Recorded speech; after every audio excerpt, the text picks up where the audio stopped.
These two guys have Minnesota sports flowing in their veins. Mackey and Judd on Score North and ScoreNorth.com. We have a lot to catch up with Doogie on here. A scoop session on this Tuesday. It's been a week since we've talked to you, so we've got all sorts of Wolves stuff to get to. Darren Doogie Wolfson from the 5 Eyewitness News Sports Department.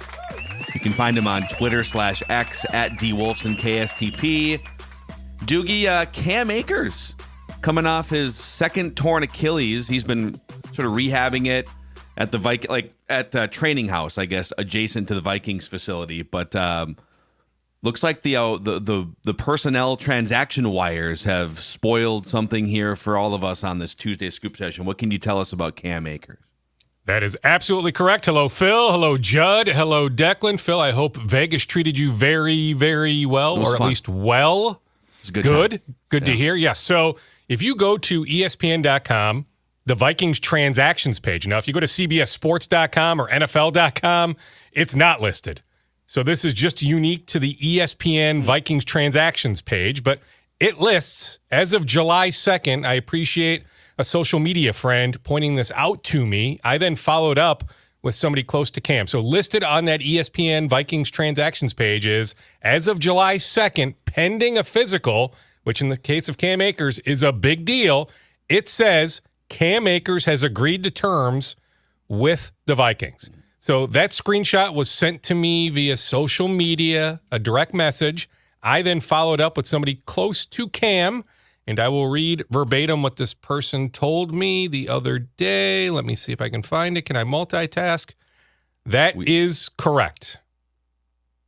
So we're still awaiting word on the physical, right? Like, that's a big chunk of this. You know, he's already recovered pretty nicely from one Achilles tear, but now we're talking about a second Achilles tear. So that's an extensive physical.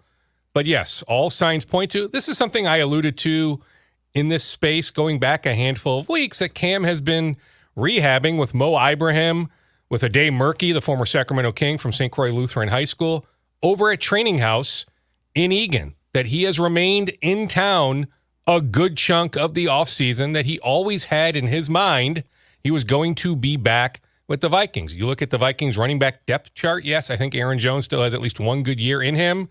I'm intrigued enough by Ty Chandler, what we saw late in the year, but hey, I think there is a spot. Now, hey, if you're Dwayne McBride or some other, third/fourth/fifth string, you might not like this news, but like, I can make a case. Yes, Cam Akers for a handful of games, a handful of carries, not 17 games or anything like that, not 10 carries a game, over 17 games, but for some chunk of time here in 2024 that Cam Akers can help the Vikings. Now, hey, traditionally, Judd, running backs coming back from an Achilles tear, it's a no-go.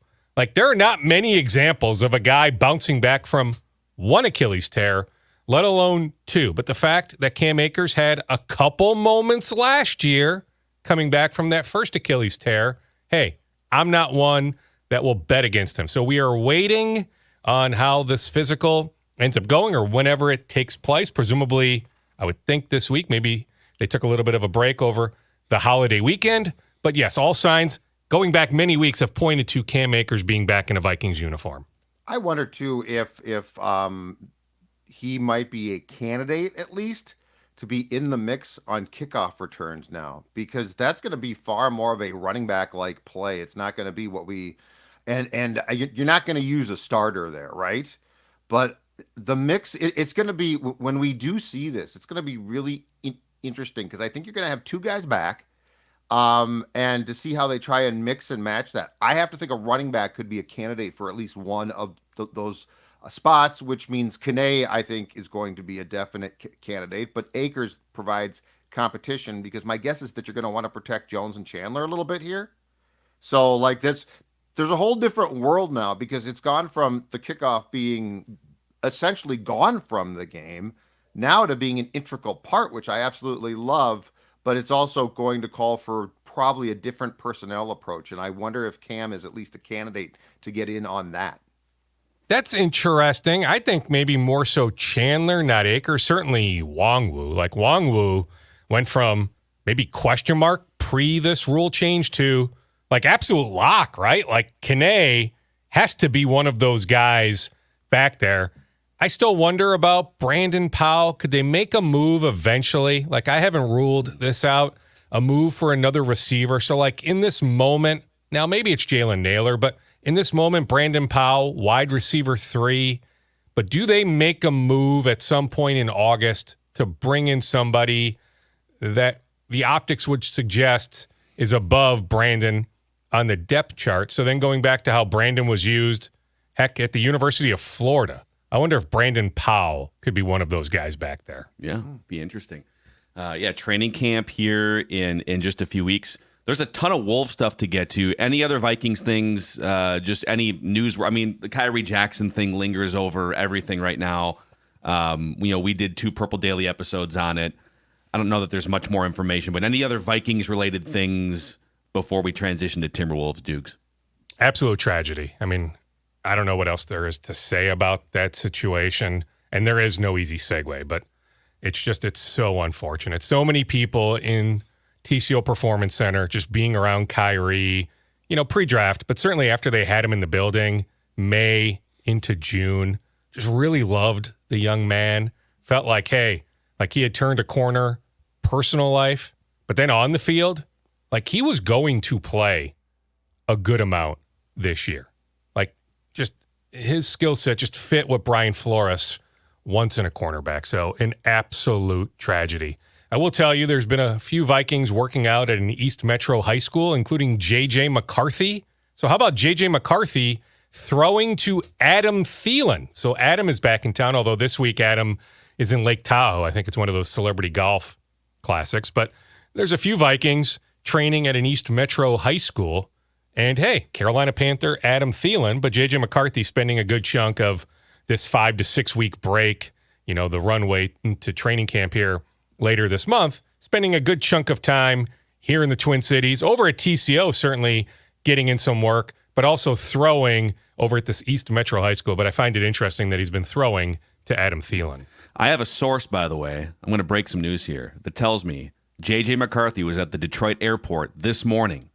So I don't know if he was going back to Detroit or if he's coming back 3 weeks early for training camp. But I can tell you, I don't know which food establishment, I don't know which gate, but I can tell you his whereabouts were the Detroit airport. This morning, he's been spotted on this Tuesday. You are 100% positive? Insighting? Because yes, we're not, it's a great scoop. I like positive. It. That is. I don't know why or where. Fantastic insighting. His family's in Michigan. I don't know. Are you sure? Are you sure it was JJ? Yes. Was he in pre-check or clear? Was he through security at this point? What was he doing? He might be coming home from I could see him going there to hang out with friends over the 4th.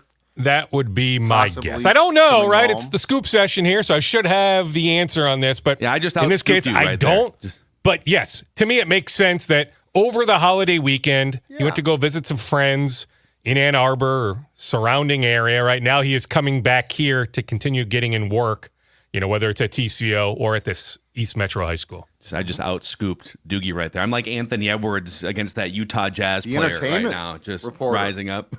Yeah, John Collins. John Collins. So, okay, on Timberwolves, a lot to get to here. Summer League starts on Friday night, 4 o'clock Central Time. But because we haven't talked to you since Joe Ingles jumped on board here to replace Kyle Anderson. So they lose Kyle Anderson, Monte Morris, and then Jordan McLaughlin to other opportunities, more money, etc. They bring in Joe Ingles, and obviously Rob Dillingham and Terrence Shannon Jr. are going to play.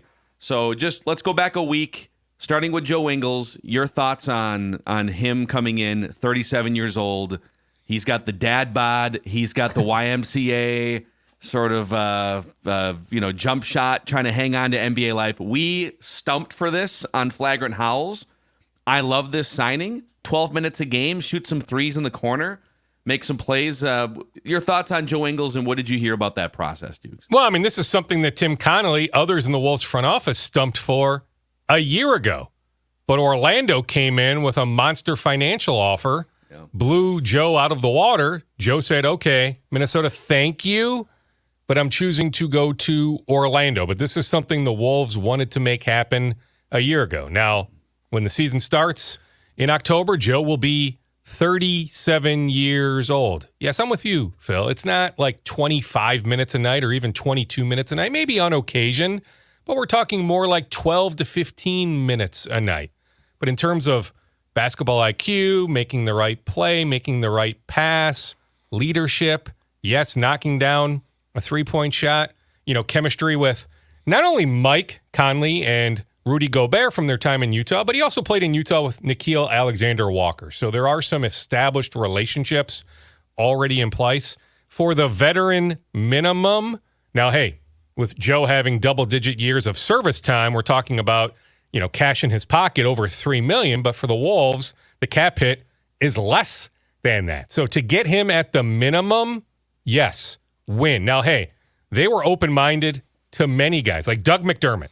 They hoped to acquire Doug McDermott back in February, and Doug has the same representation, by the way, as Joe. So there were conversations, and hey, as far as I know, Doug McDermott is still on the board. So he is holding out. Now, maybe ultimately Doug signs for a veteran minimum type contract, but he has been holding out for more like a Nick Batum type contract, certainly a little bit more than the veteran minimum. So the Wolves, hey, they had some interest in Alec Burks, who chose to go to Miami, right? Who can fault the guy for going to Miami? But there was Alec Burks' interest. Hey, they inquired on Lonnie Walker, who still is out there.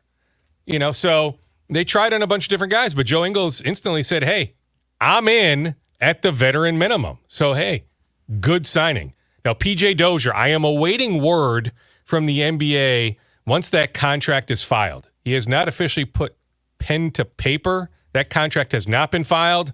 It's been reported multiple ways that it's a guaranteed contract. He is one of, I guess it would be 14 standard contracts in place at this moment.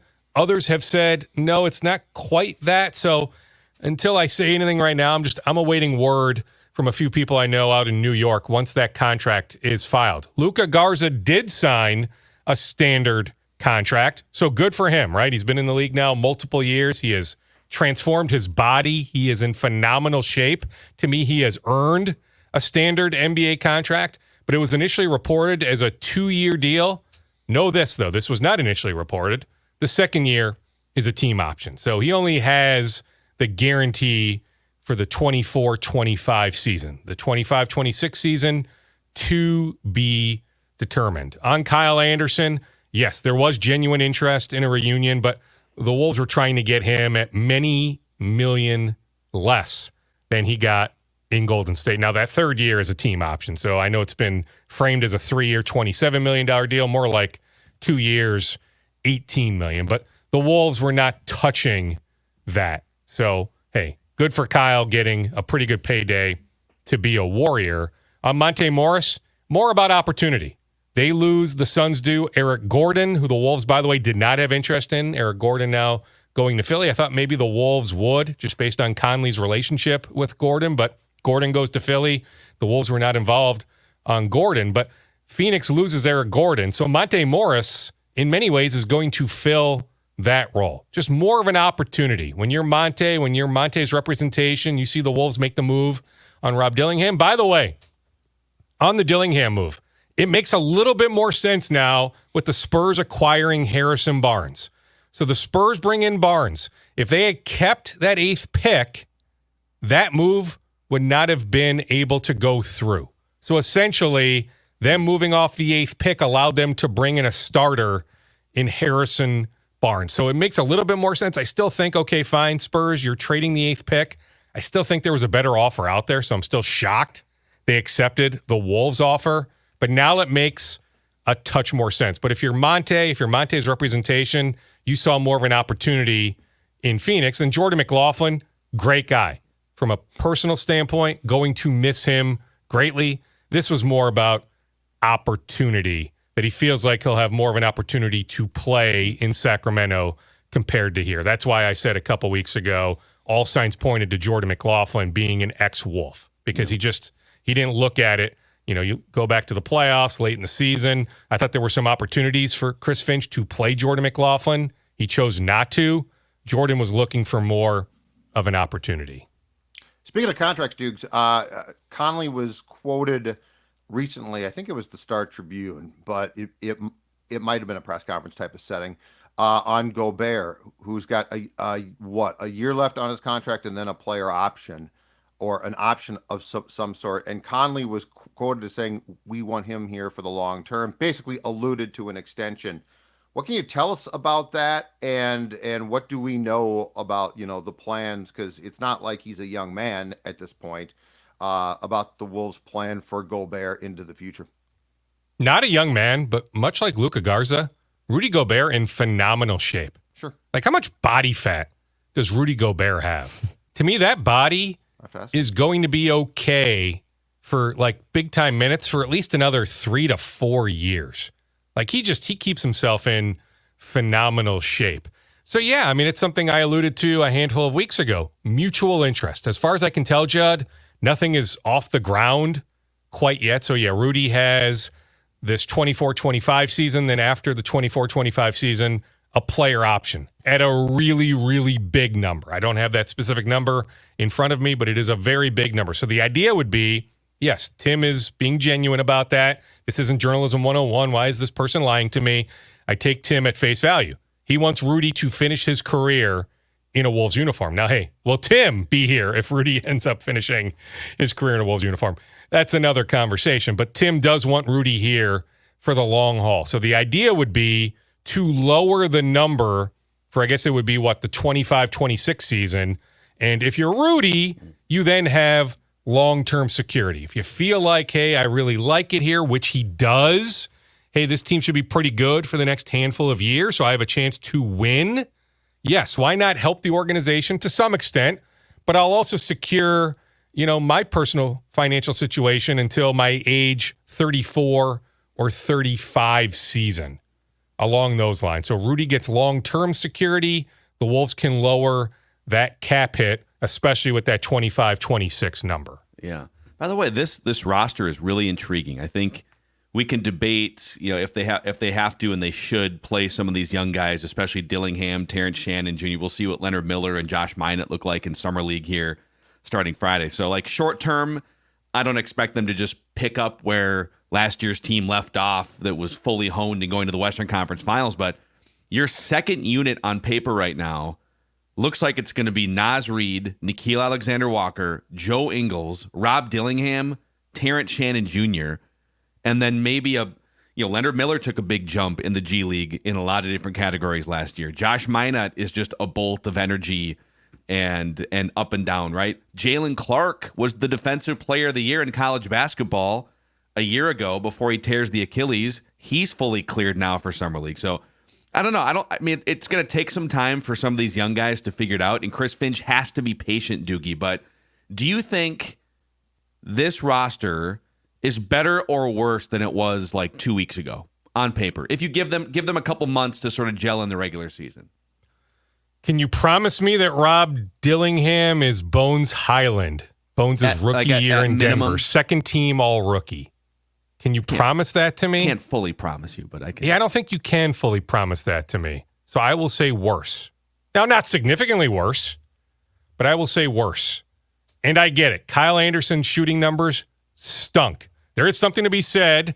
2 years ago in the playoffs, Anthony Edwards pokes him in the eye, obviously by accident, but Kyle undergoes surgery a couple weeks later. His summer was derailed. He committed to Team China, so he ends up playing for China. So, yeah, he got some run in the summer, but his normal ramp-up, his normal summer work, it went sideways. Yeah. And I think that did have an impact all season long. And I get it. You look at Kyle's shooting mechanics, you're like, he can put all the work in the gym he wants to.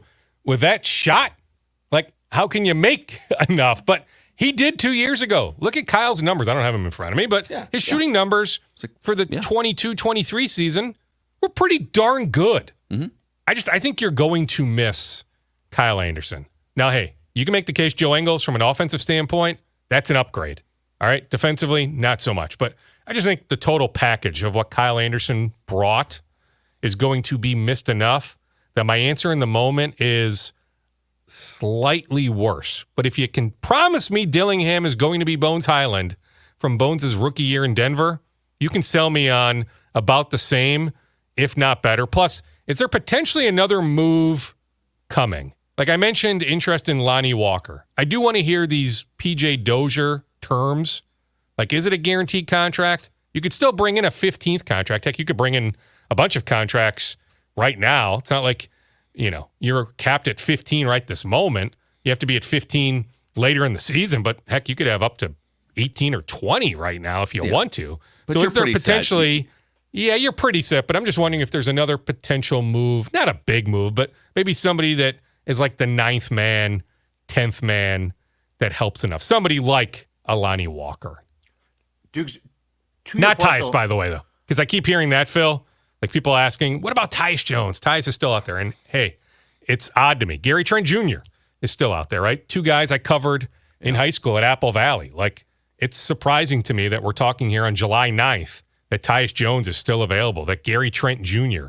is still available. But no, I've not heard any inkling along the lines of Tyus willing to accept a backup role at a pretty low number to come back here to Minnesota. So no, I don't see a scenario where Tyus Jones is back in a Wolves uniform. Dukes, it does feed. I think the thing, though, is while we can't obviously promise how guys are going to perform from the roster that Phil just went through and the rotations possibly, I do think that there is more potential upside, though. So, like, because we haven't seen a lot of these guys. They certainly didn't get a chance this past season. So the one thing I think is a potential positive here is there is a lot of young potential upside here that's going to have to, at least in part, deliver. And I think Conley and the staff is a pretty good evaluators of talent, right? So like we don't know, but I also think the Wolves have positioned themselves pretty well. And the thing that is imperative too is with where your cap is and where you're being over the second apron is, you're going to have to get some of these kids to deliver just from a financial standpoint. Yes, well, and I do think like one of Miller or Minot. Now, when I was talking with Finch a couple weeks ago, he told me Minot has a long way to go defensively, okay? But I do think like one of those guys can contribute this year. Like the buzz out of candidate camp, now Leonard Miller is going to play some summer league, but maybe down the road, maybe he ends up on Team Canada in Paris. But initially, like, the Wolves have their summer league opener, Friday? Mm-hmm. Like the plan is for Leonard Miller to play. They have another game on Sunday. Like the plan is for Leonard Miller to play for the Wolves summer league team. But I still wonder if he ends up helping Team Canada. The buzz out of Team Canada is Leonard Miller looks really, really good.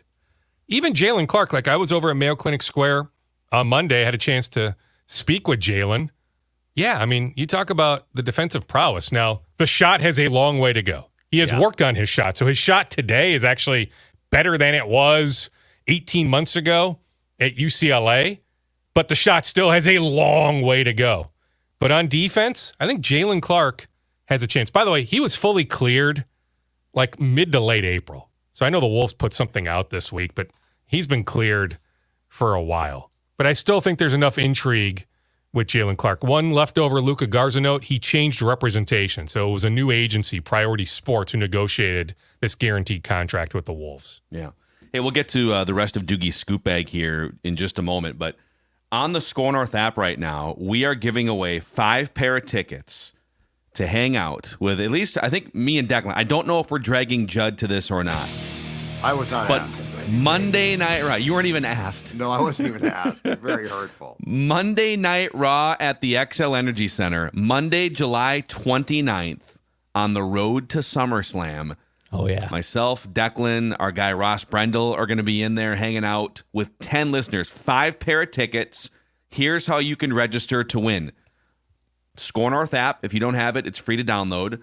And go to the listener rewards section, and you'll see the Monday Night Raw reward. You just have to use the code SLAM, promo code SLAM, to unlock your chance to win a pair of tickets to hang out with us inside a suite at the X Monday, July 29th for Monday Night Raw. That's promo code SLAM. I was going to go regardless. So the fact we get to do this with listeners, I'm even more excited. I'm jealous. How's my guy Mike? How's my guy Rollis doing?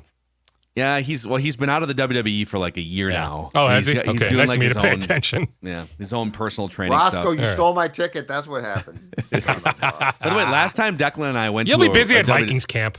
Last time Declan and I went to a WWE show, we sat right behind Chad Gable's family, like his parents, his wife, his kids. He's been red hot. Yeah, he's been, they're pushing him pretty hard. Minnesota's own. Also, the 3M Open is a fun event coming up later on this month. Dex, tell the audience about it. Yeah, we got Lee Hodges coming back. Sahith Theegala will be there this year. We got a great field again. Tony Finau, who had the epic win there a few years back. Justin Rose making his first appearance at the 3M Open as well, which is pretty cool. So a great field again here this year at the 3M Open, July 22nd through the 28th. You can get your tickets now by going to 3mopen.com. That's the number 3, the letter M, open.com for tickets. Boom. Okay, Dukes, what's left in your scoop bag here? Last couple minutes. All right, so think about that, Declan. So Sunday, July 28th, TPC Twin Cities, Blaine.